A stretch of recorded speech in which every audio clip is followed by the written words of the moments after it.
How to add a payment method or credit card to your Apple ID in iPhone 16e. So let's start the video. First of all, open settings.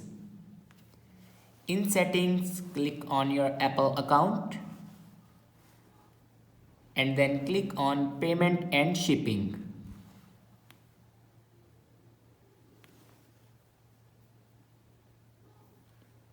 Now here enter your number and card number, expires number and then CVV number and then click on done. After add these numbers and codes, your payment method or credit card will be added to your Apple ID.